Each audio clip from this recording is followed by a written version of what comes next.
6 o'clock, we'll call the meeting to order. I'll start with the Pledge of Allegiance. I pledge allegiance to the flag of the United States of America and to the republic for which it stands, one nation, under God, indivisible, with liberty and justice for all.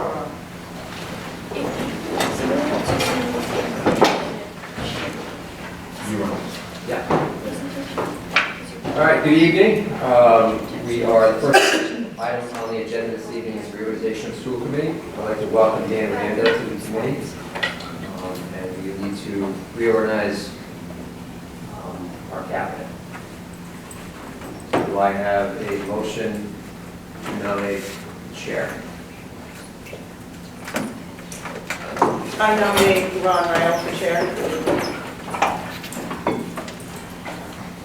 Second.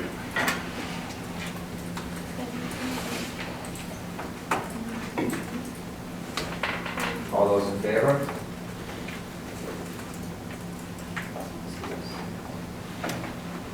Okay. Sean, Dan, and Ron, all those in favor?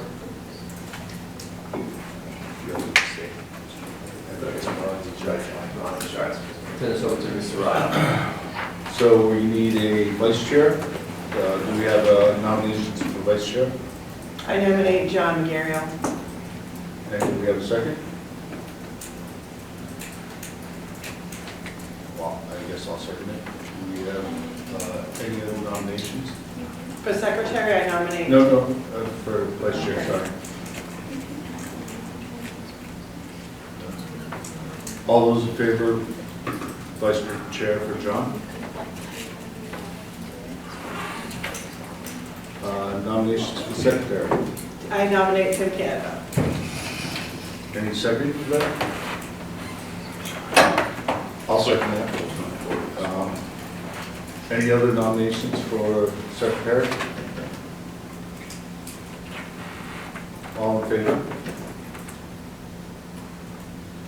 Okay, so move. Recognitions?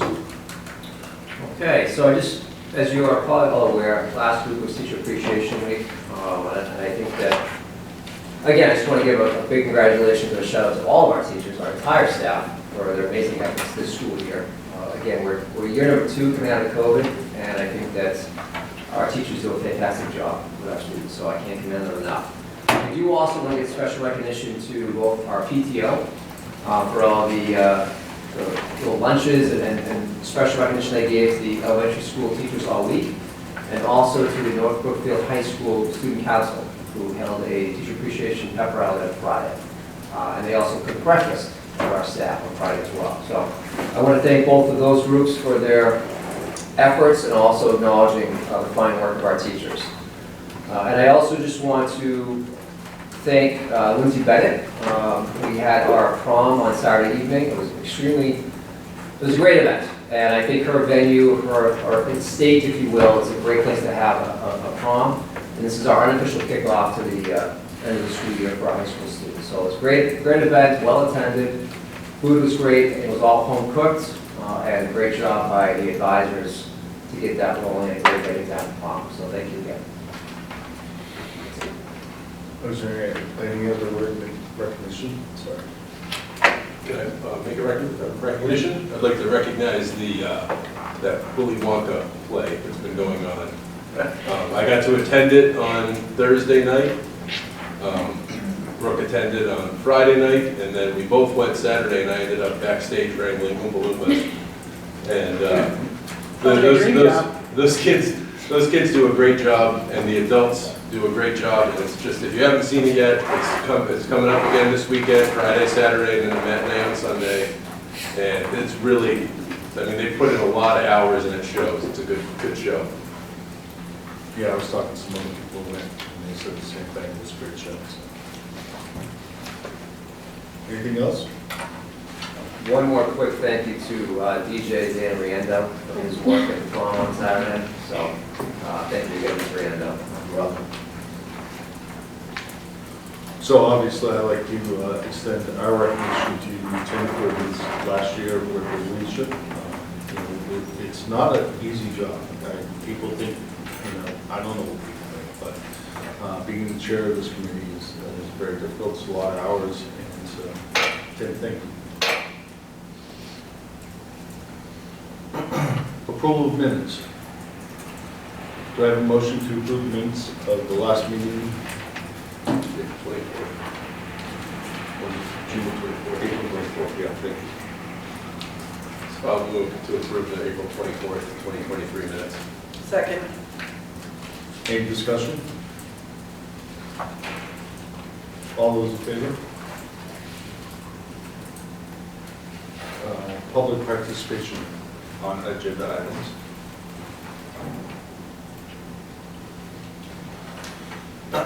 Regionalization update. So there's been a lot of conversation, a lot of people concerned with regard to what's going on with the regionalization.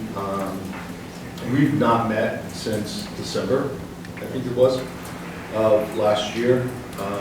There was meetings scheduled, and for whatever reason, some of them have been canceled and not rescheduled. I have spoken with the chair of the committee today via text messages, and so I want you to understand that we have been reaching out. Myself, Sheila, Michelle have all been reaching out with regard to what's going on with this. And so for whatever reason, there's been a lot of things going on, and we've not gotten the response that we would like with regard to what's going on with this meeting. However, today I reached out again and said, we have a school committee meeting tonight. It's on the agenda. I want to be able to give an update. And I did get back that we can schedule a meeting for Wednesday, May 24th. We can schedule a meeting for Wednesday, June 14th, Tuesday, June 13th, or Tuesday, June 20th. There are so far 4 people who have responded. Sheila and I responded we can make it any of those days. 2 other people have responded that the 24th really doesn't work for them. So May 24th doesn't work for them. So in reality, we're looking at the next meeting either being June 14th, June 13th, or June 20th. As soon as I know anything, I'll make sure that the committee is aware, I'll make sure Tim is aware, but that is the update as far as I have with regard to the regionalization. Any questions? Doesn't sound like much of an update. We have a date. Yeah, I guess that's We something. have a date. Student rep report. Thank you. So as Mr. McCormick mentioned, last week was Teacher Appreciation Week. We did our pep rally and our breakfast. We also gave out little gifts with cute puns on them to the teachers every day. And it was just our way of saying thank you to our staff and teachers and our administration for everything that they do for our school and our council. We had our student council elections last Monday, our new executive board for the 2023-2024 school year. Our president is Jake Standrovich, vice president is Shannon Toomey, secretary is Sophia Jean Grande, treasurer is Mary McGeechee. I am the historian, the public relations officer is Whitney Reno, the spirit coordinator is Sophie Dufresne, and the LSAC, which is our school committee rep for next year, is Peyton Cantwell. We will be starting next week, we will be starting the class officer elections. Those will be running throughout the week during advisory periods for all the classes. On May 23rd, we have our junior conference, which we'll be hosting for our 6th graders. We're going to be running workshops, doing energizers, and basically just teaching them about how the student council runs. It's really a great opportunity we like to have for them to get a taste of how student council runs, and we run it like our larger scale student council events are run so that they can see how something like that would run but at a smaller scale. And then we're going to be dividing them up into different groups so that they can rotate through their workshops each day.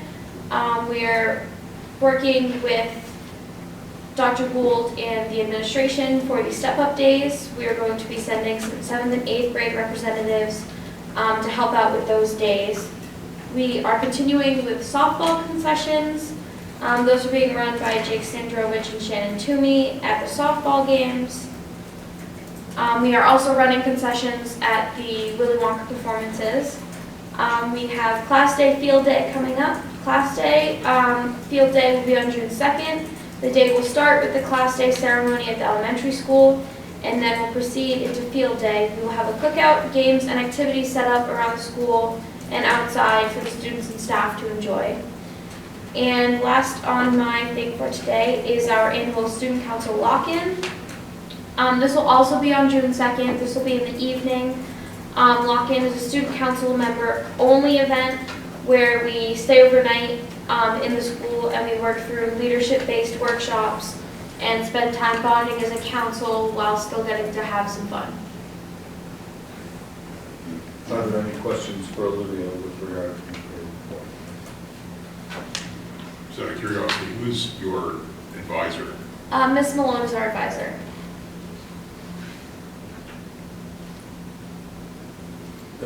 Don't forget your social media plugs, Olivia. No, yeah. I mean, as always, they're just at MB Stuco for Instagram and Facebook, and our meetings are always open to the community, so feel free to stop by. We do some fun things at our meetings while still sticking to business. So Olivia, you'll be with us next month, right? I will. I'll be with you next month. I'll be helping out Peyton, but Peyton will be reading the report, and then Good. I will be with her at the first meeting next year, just as some support, but she'll be stepping into that role. Oh, great, awesome. Any other questions? School committee reports. I'd like to give an update, if I may, on, so the last, 5 weeks, Kevin? 5 weeks.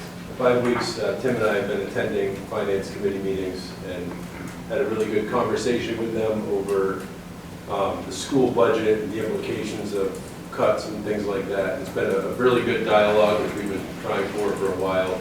And, you know, I'd like to thank them for inviting us to those meetings and for engaging with us on that. But they came up with their recommendation. Now it's in the select board's hands. But it was overall a pretty productive series of meetings with the finance committee, and the selectmen were there at times too. And I think it helped everyone get a better feel for what is involved in the school budget. They were very pleased. You know, thanks to Mr. McCormick for his presentation and how detailed it was. And I think it's been a good series of meetings with them, as opposed to sometimes what happens during budget season. So it's been good. Now it's in the select board hands. The finance committee finalized their recommendation and sent it to them. Any other school committee reports? Moving on to the financial report, Mr. McCormick. So I, again, attached the latest update with the line item pieces that you can take a look at, also with the signed warrants from this last cycle. So that's going back to April 24th, essentially to now. And there are no new transfers listed, but we are looking to continue that process as we need to moving forward. Any questions on the financial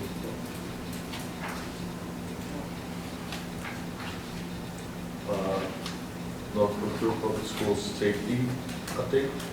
Yes, so I gave you a separate supplemental packet, and I wanted to give that to you on Friday, but I still do not have a proposal from Valley Communication. I received that this afternoon. So what we did, based on our conversation from the last meeting, is we reached out to Valley Communication Systems. Mr. Atkinson and I brought them in, did a tour of both buildings, and we looked at our current camera situation, both internally and externally. So that proposal, or quote, if you will, is kind of what they see, best case scenario that we could do for our school system. Now, we're going to have a meeting this week with that rep. Obviously, that's a big number, and we're going to look at priorities and look to phase some of these in over time. Additionally, we had a rep come in to look at our doors and windows, and that proposal should be forthcoming. We're looking to see how we can update some of our doors, even though they've been updated in the last 10, 12 years with wear and tear, they break down. We want to see what we need to replace with our door hinges, some of our windows. So we've taken a look at that as well. And looking at that from the same lens as the security system with the cameras. What do we need right now and what can we phase in over time? Additionally, as I mentioned before, we have talked about safety with our staff and our students from day one. The first day of the school year, one of our first PD sessions that afternoon was about ALICE training with all of our staff. There was the initial conversation to refresh older staff members, to introduce that concept to our brand new staff. From there, later in the school year, we had scenario training for all of our staff during one of our full day PD days. That was located here at the high school and in the gymnasium. So that was a full day of scenarios, how you would react if in fact an intruder came into the school. From there, we segued into education for our students. And we have gone through some various types of ALICE training for all of our students, from our youngest students to our high school students. Obviously, the curriculum looks different depending on the age, where our youngest students is really about safety and listening to adults. And then the high school training, junior high and senior high school training was similar to what some of the adults heard, without some of the actual case studies, if you will. So, very pleased with that component. I think that we'll continue to do those things, if not on a yearly basis, making sure that our new staff is taught and refreshed on those major concepts. So I think that this is still evolving. The last piece I want to add is I put in some of the grant narrative that I was given to by Officer Martin. That is the SRO grant, which we did apply for, but did not receive for FY23. They're going to reapply for FY24, but we'll continue to explore other options for community policing and SRO. I would like to make a recommendation. I think that this is something that we may want to look at a subcommittee that just talks and deals with safety. Because I think this is a big topic, and I think that we need multiple voices as part of this. I think that between our buildings and maintenance facility director, with our tech director, myself, and some members of this board, I think we can look at this in a more comprehensive way and kind of finalize some decisions. So. This is evolving. We'll have more information for you in the next couple of weeks, but I want to give you something to look at. Like I said, we'll meet with Valley Rep this Wednesday and discuss options. And he'll kind of walk us through what he thinks we should prioritize in the upcoming year or two. So I just want to make sure, because this is not included in the packet, that the community understands that the proposal we have at this moment, which is not negotiated, because we got it today, and there's no priority assigned to it, is for $67,400, $500 basically, of additional expenditure that has not been budgeted for. Correct. To this point. So, so just be aware that that's another. I'm not putting any kind of comment to it. Obviously, the security of our kids and our staff is utmost, but I just want to make sure that people understand that that's what that package of information is that we're talking about right now is $67,500. It's if I can add, Again, not negotiated, not over a timeline. That's just what their proposal is. Yes, that's initial proposal. Yep. We have not yet met with the rep again to discuss priorities there. And just to be very clear, we do have working cameras in both buildings. Yes. So this is not, we do not have cameras, this is to update and to then add to our current camera situation, both internally and externally. And that particular quote expires in a month, so I'm not suggesting people date, so I should Vendors often do that. They quote something and they give you a 30-day window in order to make a decision, but that doesn't necessarily mean that 60 or 90 days from now that number's going to change. It's just they want to be able to protect themselves in case changes come from their industry. So, This particular gentleman, I think his name is Jim, was the rep who did the install last time, so he's familiar with the two buildings. So when we gave him a tour of the two schools, he was very familiar with what we currently have. and I'm to understand that we apply for that SRO grant every year, right? That's what I was told, yes, right. And we've not yet been approved for it based on whatever the criteria is. that they have, so. Any questions on the school safety update? In the package, I know it's just like software and things like that. Is that meant to integrate into the existing system, or are we looking to upgrade the camera software, the hardware? We would fully upgrade. So our system right now, like I said, it's fully functional, but it is dated. Right. With an upgrade, we'd have access on an application on your phone, Right. so you could access the cameras, from outside this building. There are things that we cannot do with our current system that we'd like to upgrade to. I think the other thing that I would like to stress is that we want to look at our external cameras as well, and make sure those are fully functional. And we need to add those. I think that's an area that we need to look at first, and then we can make decisions after that. Any other questions?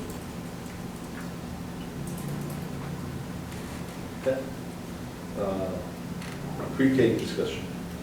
Okay, so this is an extension from last meeting.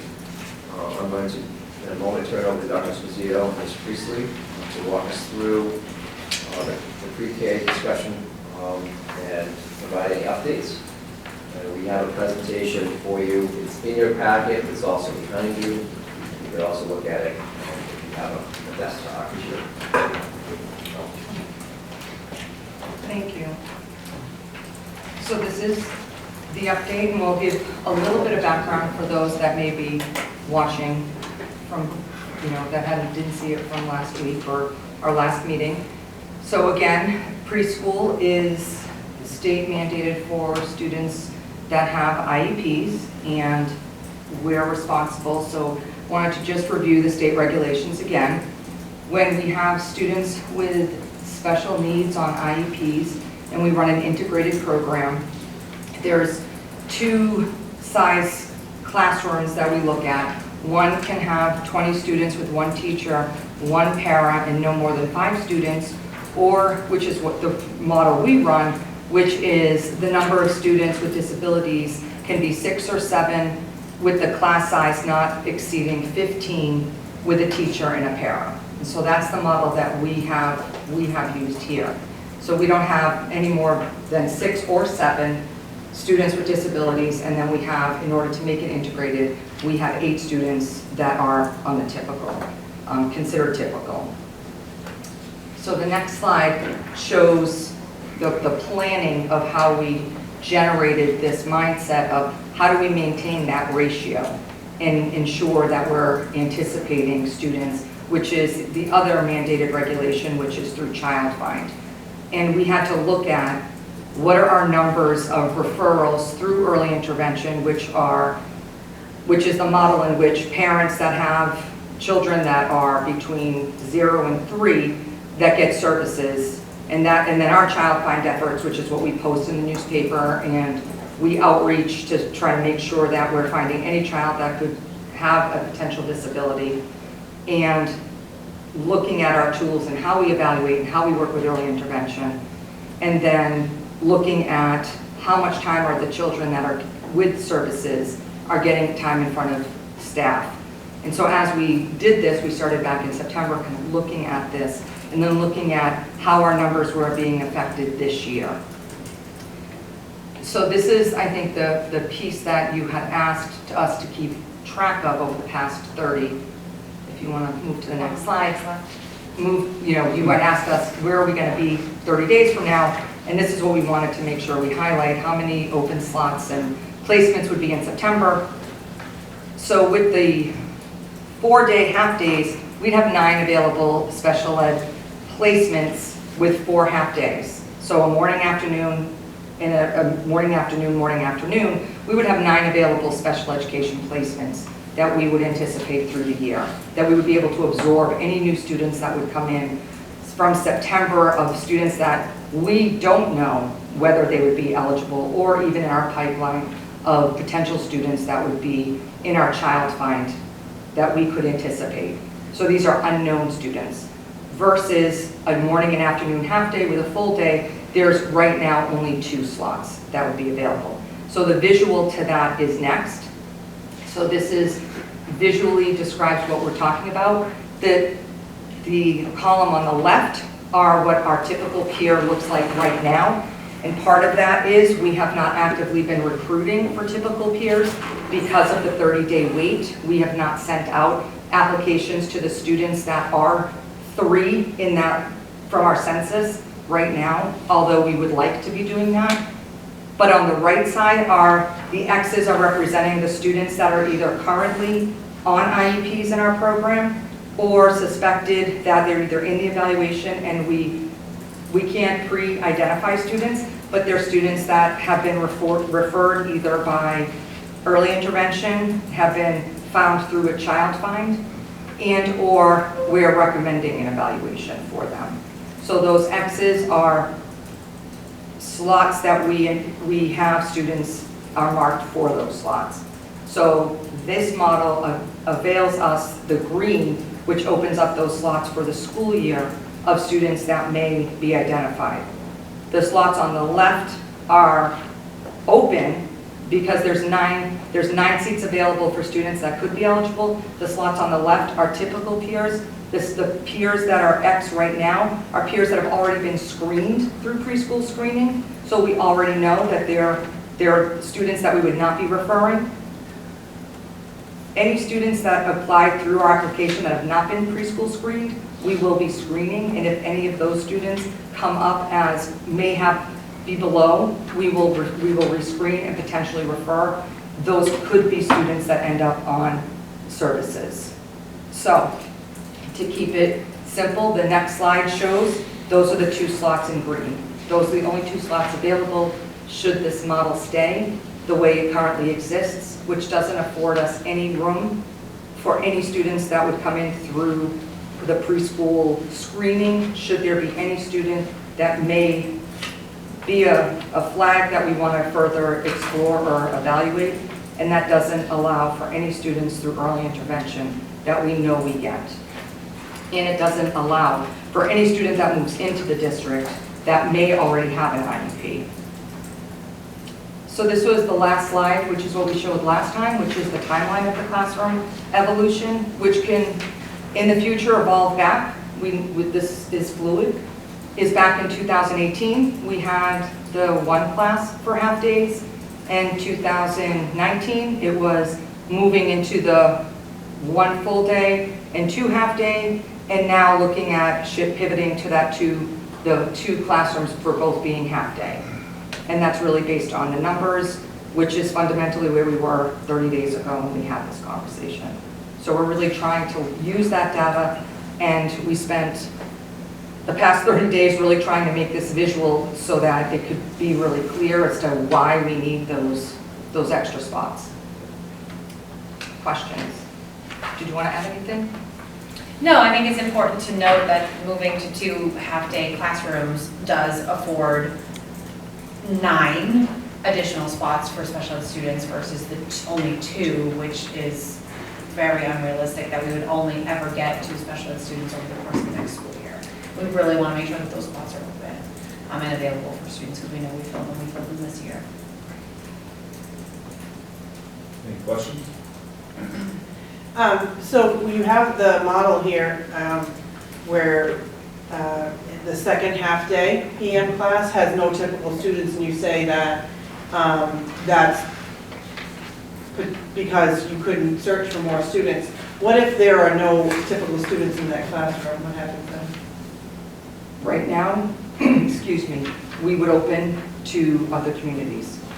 So right now we're looking for we want to satiate our community and try to provide opportunities for our community.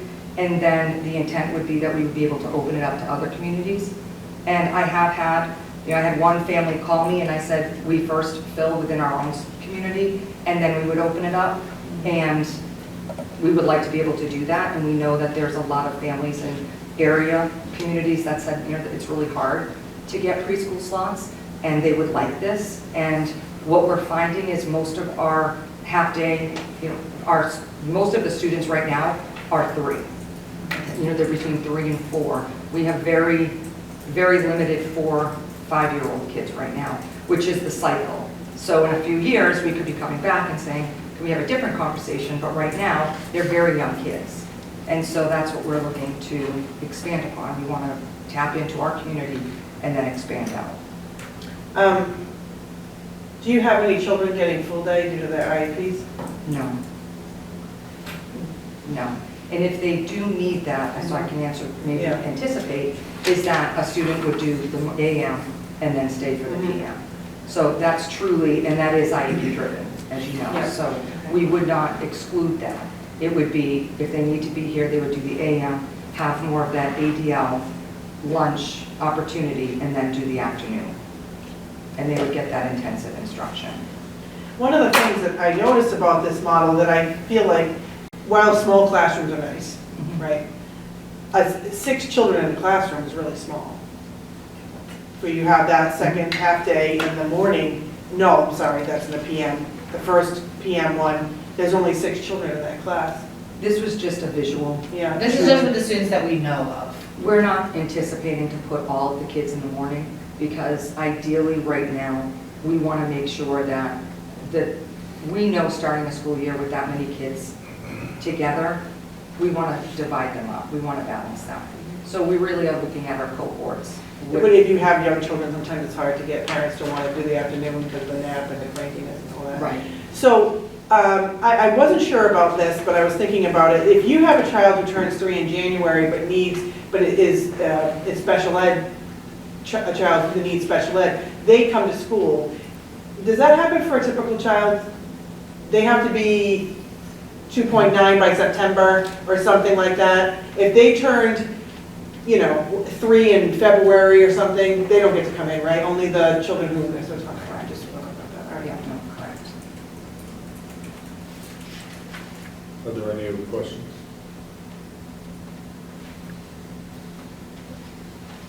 So I did ask last month if you could give us the average number of students that come in requiring special ed services. Over the course of a year? After the school year started, because that's your concern.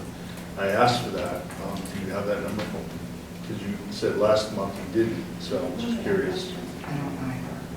What I don't can remember that say. question. I remember you asking what would the numbers would be for the fall, but I don't remember you asking that question. So I don't have those numbers. I don't have those numbers off the top either. What I do know is that we've had over 9 in the past since January, 9 of this year. Of this year, we've had over 9 since January. And we did, I want to say 3 referrals from September to December. So we've had quite a few come in just in our small, like this year alone.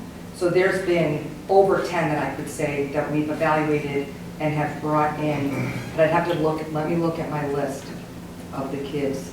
But we started with a lot less and we have since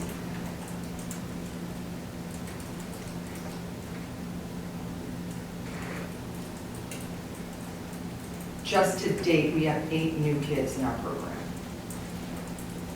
So 8 new kids from when? Just, when you say new kids, New kids, we have, are you saying for last year's enrollment? Is that what you're saying? since 8 the new beginning of kids? last year. Okay. So we've absorbed in our program. So we had a smaller program last year when we started, and we have absorbed all of those spaces to anticipate those spaces.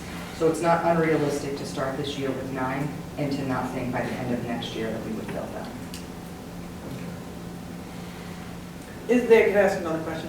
Sure. Is there a concern that is generally is either spoken of, or maybe you've seen some information or studies that these babies now, these were babies that were born during COVID, that they are needing more service, there's more need in the population of these 3-year-olds for special ed services? Across the board, anecdotally, our districts are seeing greater need of our kids coming through. So the time of teaching staff, of us needing to be with our kids, and our needs to kind of readapt what we're doing in our classrooms are significant. So even the staffing modules of what we're doing is different, and the kind of staffing that we're putting into place is different.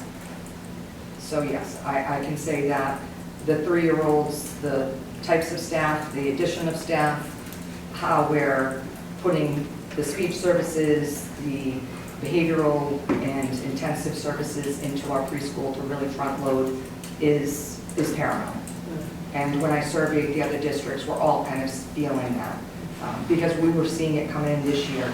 And when I talked to our superintendent and Ms. Priestley, said this seems like a shift from what we have right now. And I asked the other districts, and they said, are we all seeing this? Yes. They were all looking at programs and adding things, and so it didn't come as a surprise to me when I started seeing what was coming up and talking to early intervention. But it is that COVID, these are the kids that were coming through that didn't have, the services were different. They were not on site. They couldn't be on site. So, yeah. I mean, it's good that we have the ability to. And I'm very, proud of what we're able to do because we have the staff, we have classroom space, and we have the ability to provide services for our kids, which is what our families need, and they're desperately excited that we can do this for them. So I'm hopeful that we can continue to provide the high level of service that we've been able to do. So this 4-day model, the intent is that there's a more intensive time allotted to the students during all those 4 days, and the administrative duties are slotted for the 5th day. Yes. And that way these kids have more attention overall. Yeah. Yes. Just wanted that was mentioned last meeting, just in case anyone wasn't clear on that. Right. So the families have, what we're able to do is give a very smooth onboarding with our families, do intensive assessments, collaborate with early intervention for the staff to collaborate, do parent work, do intensive therapy on that one day that certain students truly need to be here. And it's very, it's quiet, it's intense that the kids are getting. And that's what they need.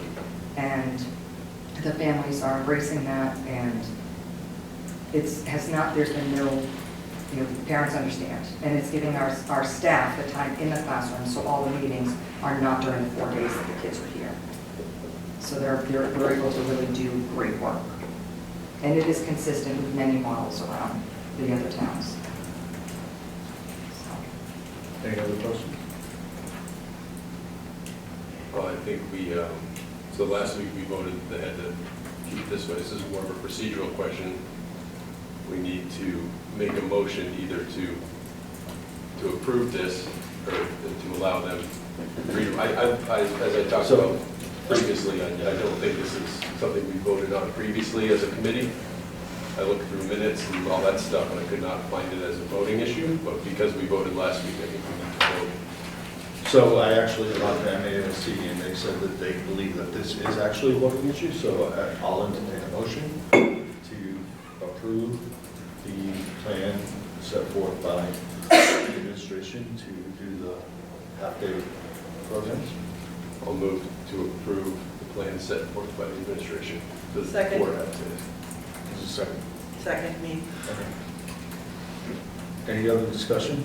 So normally, just so everybody's aware, normally we'd have the motion and the second, but it was listed as a discussion item, so we normally do that first and then have the discussion, but it was listed as a discussion item, so. So there's a motion and a second. Any other questions? All those in favor of the half-day program? Opposed? Okay. Next item is superintendent's report. Okay, so thank you. I just want to highlight a few things. I didn't mention Teacher Appreciation Week last week, but on Friday, May 12th, and on Saturday, the 13th, Mr. Kinnan and I attended the MIA's Addressing Hate in School Sports, PD. These are 2 all-day trainings down in Franklin. And this is, again, building capacity for our athletic director, dealing with our coaches, our student leaders in athletics, about making our school community more inclusive. And obviously, you may have read or seen things throughout the news cycle this year about incidents at schools.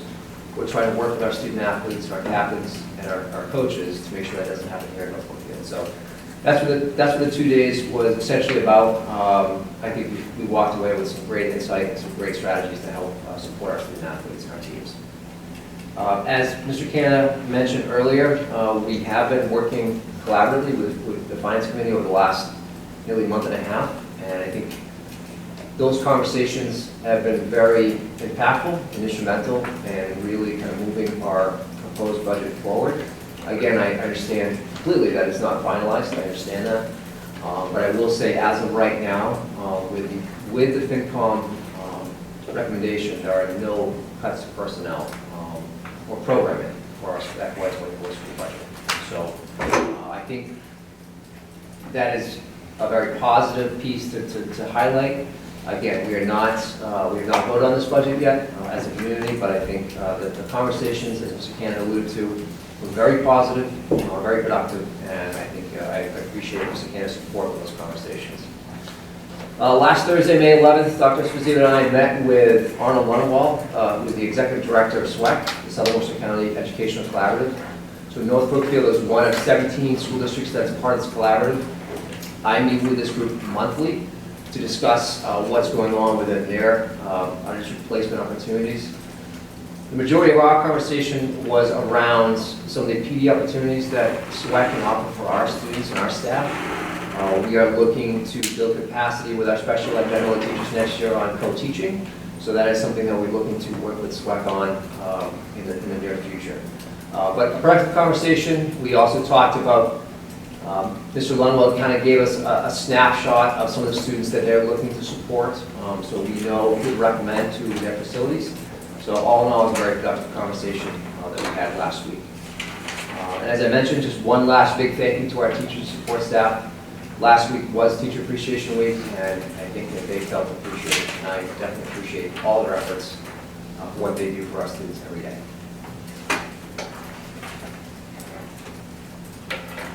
Any questions? When is the obligated date that we have to notice people if we're going to lay them off? June 1st. So we will not have the town meeting before that to approve the budget? From my understanding, No, I'm just saying that for a fact, that we're not going to have that. So the question to you is, if we do not notice people that we're going to lay them off, and the budget does not go the way that we expect it to go, what is the plan? so I will work with the union on adjusting that timeline if I have to. They are already aware of our current status. But that's a timeline that they set forward. They put that in contract negotiations. And they understand that it's a fluid process. And I would like to notify people as soon as possible. And that's why there was a sense of urgency at Finance Committee that we needed a number. And then we finally received a number. But if that number changes or there's a new recommendation from the select board, I will work with the union leadership to talk to those teachers as soon as possible.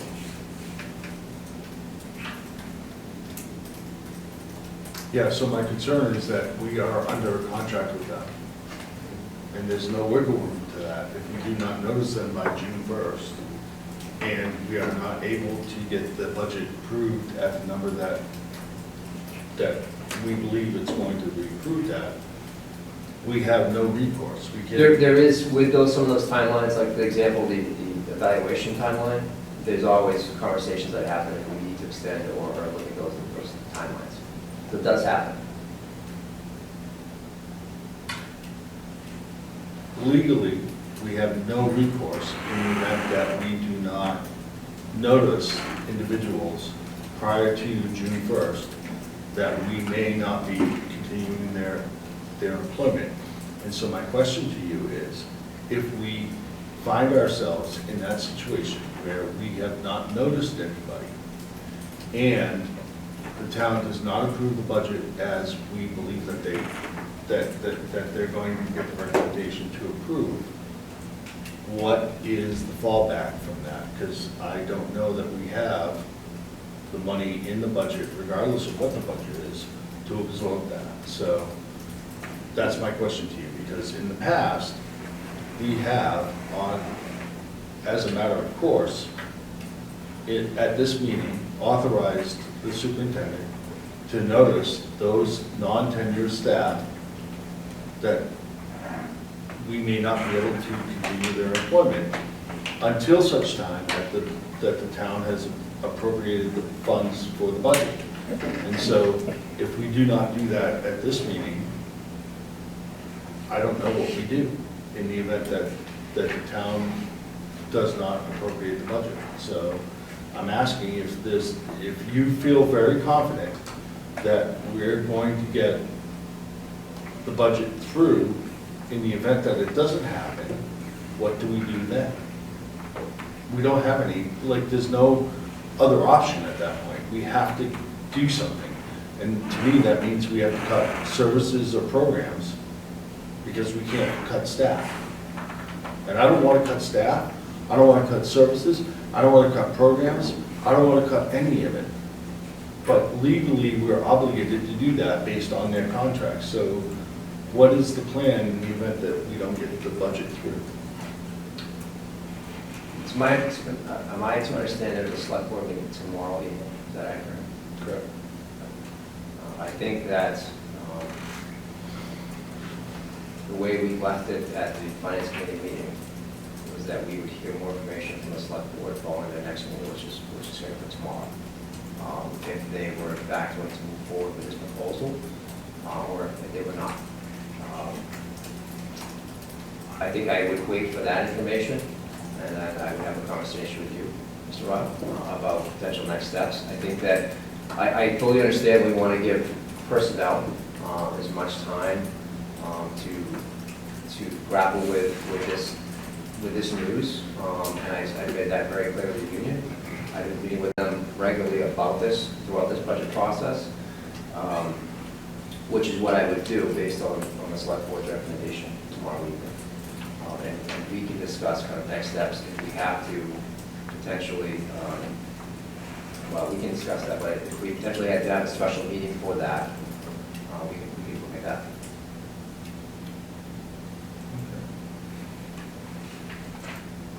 Any other questions, concerns? I mean, the only other option is to make a motion to allow the superintendent to send out those notifications based on the meeting, but I'm happy to have another meeting if that's what this board would like to do. I really don't know what to do, because even if the select board comes back and says, we're in favor of this, it makes no difference until we go to the public meeting, which is, I don't remember the date, but first Friday in June. June 2nd. June 2nd, thank you. And at that point, we're a day too late to notice anybody. So. No, I mean, not if we get information from the select board tomorrow that they're not going to push the budget as recommended by the finance committee. I could make those adjustments based on what they're recommending, if that were to happen. Right, but let's say, for argument's sake, and I don't want to belabor this, but let's say for argument's sake that they say, yeah, we're in favor of it. And then it comes to the town floor, and the town floor says, no, we're not in favor of it. We've missed the date that we have to notice people by, which is why in the past, we've always noticed people. And then we can always rescind that. But once that date passes. The tricky part with all of this is that the proposal that finance gave to the select board has a certain amount of money from the reserve account. We have to have a clear number if that number were to change, because we're looking at hundreds of thousands of dollars in cuts potentially. So you want to get some sort of clarification from the select board of what they're thinking before I entertain a multiple tiers of cuts, if that makes sense.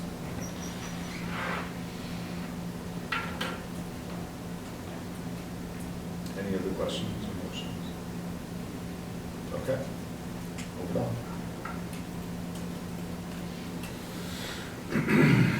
Administrators report. So, first one I got is John, Mr. Gould. Thank you all for having me here tonight. Tonight's report discusses the upcoming events, faculty, as well as student recognition and announcements. This has been a fun spring, and I look forward to seeing the end of the year celebrations. Events and recognition. The faculty continues to make progress towards their goals of articulating 25% of their unit plan by the end of the year. Formative and summative reports have been completed, and administration is currently conducting follow-up conferences with faculty. North Brookfield Junior Senior High School students attended the GSA Leadership Council meeting on April 13, 2023 at Aspen Regional High School. Teacher Appreciation Week was celebrated from May 8th through May 12th. That was a lot of fun. Students got together, did a breakfast for them. It was wonderful. A pep rally was held on Friday, May 12th, where Stuco did a great job and distributed certificates of recognition. I personally was identified as the best problem solver. I was kind of excited about that. I hung it up on my wall in my home office. The junior prom was held on May 13th, and it was quite beautiful and impressive. The students were well behaved. One of the things that I approached Ms. Malone on is, I said, what time do you want me there? And so I can check the hung ceilings and the trash cans and all that contraband. She goes, what are you talking about? She goes, that stuff doesn't happen in North Brookfield. And you know what? She was absolutely right. It's very refreshing. One student I'm very proud of is Sarah Moisen, who dramatically improved her third term, her grade in Spanish from second term to third term. I challenged her, and she did dramatically better, where I owed her a pizza, and that was kind of cool. Kyle Connor was named Senior of the Week the last week in April, and I was happy to see a smile on Connor's face. The announcements, what's going on in upcoming events. Junior conferences will be held on May 23rd, where Stuco kind of mentors and invites up younger students to kind of see what the high school's all about. That's exciting. Middle school will have shadow days in collaboration with Ms. Priestley, and I want to thank her for kind of bringing me in and letting me know how it works and modifying this. May 24th to 26th, they'll shadow upperclassmen in small groups throughout that week. In addition, May 22nd, May 26th, rising 7th grade will be invited in small groups. That's redundant, excuse me. On May 25th at 7 o'clock, Mr. Blumenthal will conduct a spring concert from 7 to 9. On June 2nd, we plan on having a class and field day. Graduation will be conducted on Sunday, June 4th from 2 to 4 o'clock. I want to thank Mr. Hatch as well as Ms. Pellissier for guiding that process as the senior class advisors. The 8th grade dance will be held on June 9th at 7 o'clock. Award ceremony will be held on June 14th in the cafeteria during the school day. Middle school awards 8th grade step-up ceremony will begin on June 16th from 12:18 through 1:58. And step-up day will be throughout the school day. Parents, households will be invited on June 16th to attend a presentation on North Brookfield Junior Senior High School and for rising 7th graders. In conclusion, I want to take a moment to thank Superintendent McCormick for the opportunity he has given me to serve as the North Brookfield Junior Senior High School interim principal. It has been my pleasure. I also want to thank my administrative colleagues who have been a joy to work with. Further, I want to say the junior senior high school faculty and staff are the most empathetic group of teachers I've come across in my career, and they are dedicated to their students. They are truly special. I especially also want to thank the students of North Brookfield for their kindness towards me and dedication to their school. They too are a very special group of individuals, and I thank them all.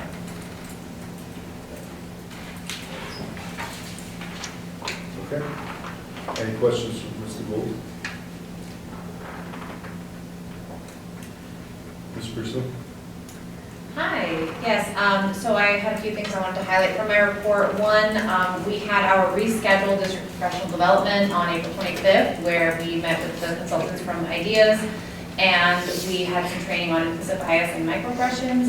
I felt that it was very meaningful, and we had some great table group discussions, so I was really thankful that Mr. McCormick was able to reschedule that day for us, because the one we had it scheduled, it ended up being a snow day, so that was great.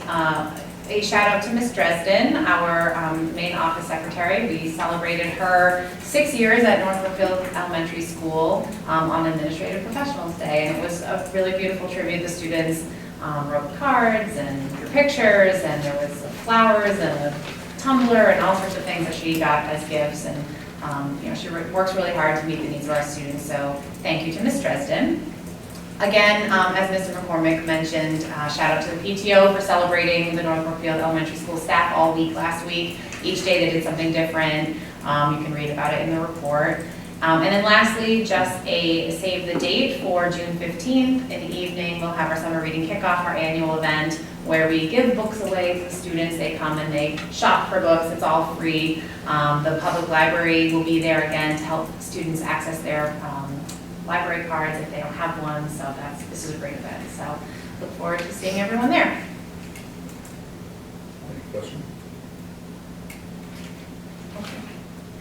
Okay, Dr. Esposito. Thank you. So as I shared at our last meeting, we completed the tiered focused monitoring, and you had asked about details. And what I did learn was that the report that I submitted on May 5th, they indicated that they may not have it publicly available now until the fall. So they're hoping to get it publicly posted earlier, but if it's not until the fall, I wanted to provide you with the 4 areas that you had asked about. So here are the 4 areas. One is the non-discrimination clause that gets put on all of our paperwork on the equal employment opportunity policy. And they noticed that it was missing in some of the categories on our website, so they want to make sure that we have that posted on all of our postings. So that was one area that they noticed in our civil rights, one of our criterias. The other one was there was some dates missing on our notice to students that are 16 and leaving without a diploma. So they wanted to make sure that we just revised some of those procedural practices. They had a question on our policy and procedure on the use of physical restraint, and so they asked us to review and revise that. And then the last one is the one I had shared. That was, so the physical restraint was the one that I couldn't remember last time. So I knew the first 2. That one was one I couldn't remember, and the other one I said was going to be a true full year, and that is the self-evaluation, and that is really looking at our programs K-12 and looking at it from an equity standpoint and access through all areas of gender identity, religion, national origin, limited English proficiency, and all of those protected classes. And that's something that we are working on as a district, and we'll be working on that through the summer and into the school year. So those are the 4 areas that we will be working on as a leadership team and as a school across the next year. So those are the 4 areas, and that we had put together on May 5th and uploaded that up to the department, how we were going to address those, what our action plan was, what the dates would be that we would submit our progress reports, and that's what will be posted. Highlights in the school are that our middle school teacher, Miss Channing Ford, brought in a nonprofit organization on May 10th. She was very excited about this. There are about 18 students that participated in Our Future, and it was an entertainment recording studio that happened here in North Brookfield. She was very excited about it. She wrote this snippet for everyone, and it was just a sensational day. She had staff popping in, she had students there participating, and it was really to teach students about sustainability and how to build sustainability in communities and some possible solutions for them to identify change. So she was really excited about that. And then about our preschool, just updating everyone about preschool. So that's what's happening in student service. Any questions? Did they, I have a question. Yeah. Did they talk about the recording studio at all to the kids? Because I don't think many of them know. Right. I mean, it's kind of one of those things where it's like, Jay Giles performed here. Like, This my group dad used to have actually- Mick Jagger hanging Yeah. up on his wall. They and are, stuff. they're writing their own song, they're gonna record it with the studio. Awesome. Yeah, That's it's gonna be, pretty great. it's gonna be amazing. I can't wait. So just to piggyback on that, I have a conversation, a meeting coming up with Bonnie and Channing. This was a great opportunity for our kids, this is grant funded, but we're looking to do more with this. We have some people in this community, I just mentioned two, that really want to introduce the arts to more of our students. And I think we need to have more access to this, to these people, to this product.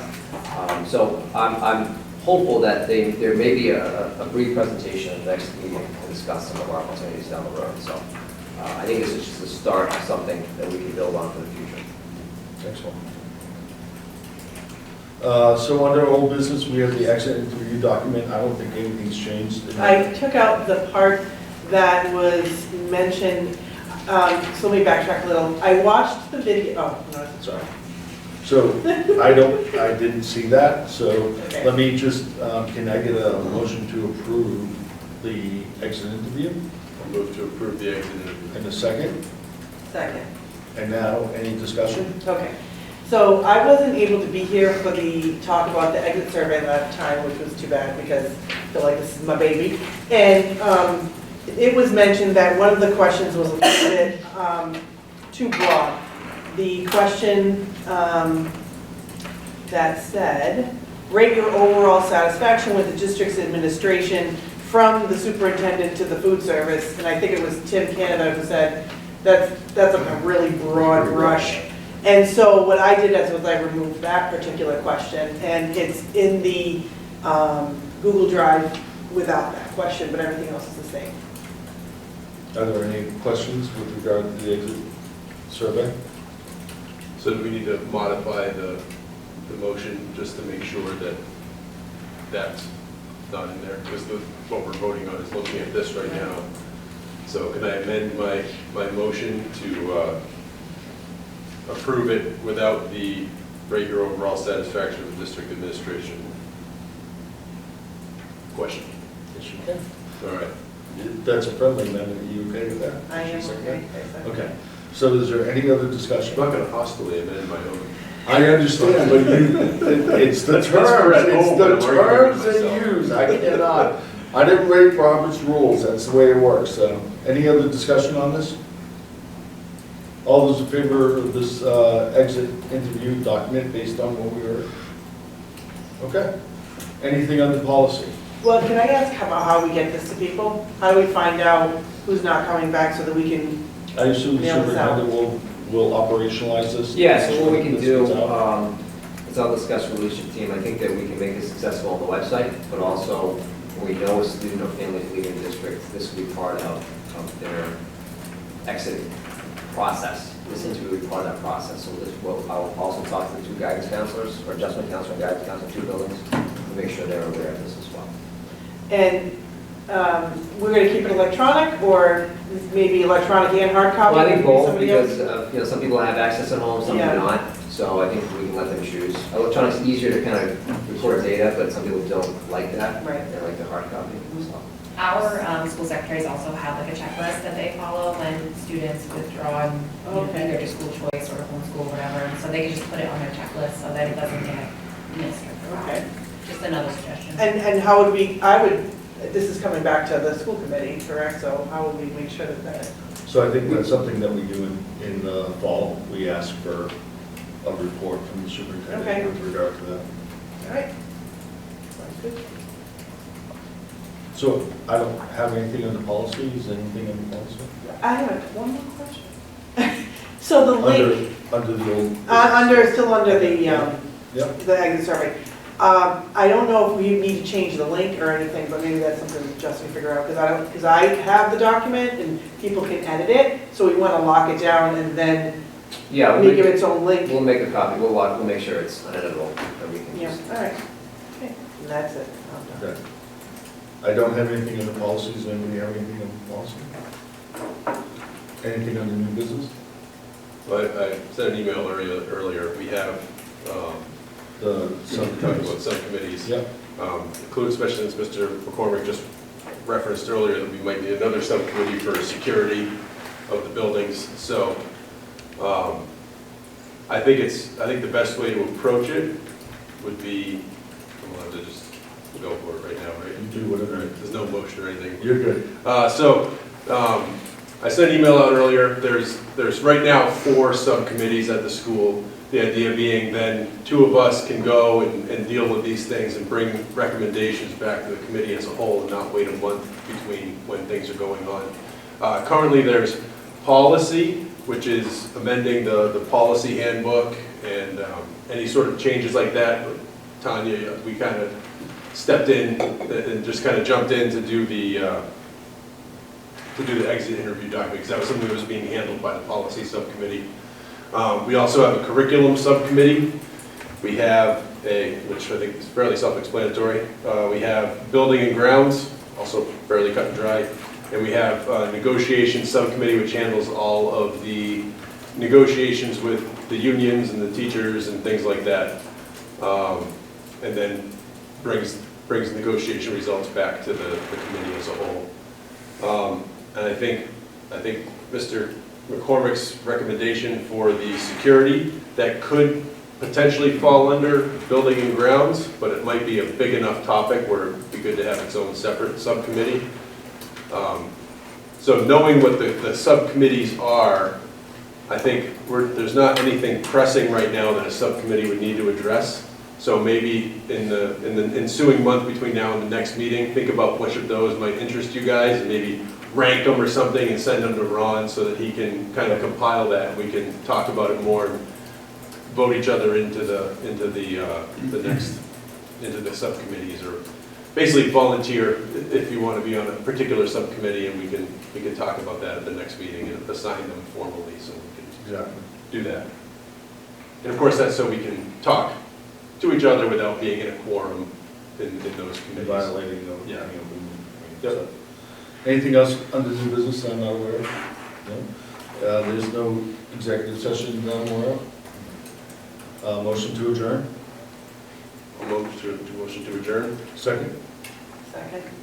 All in favor? See you next month.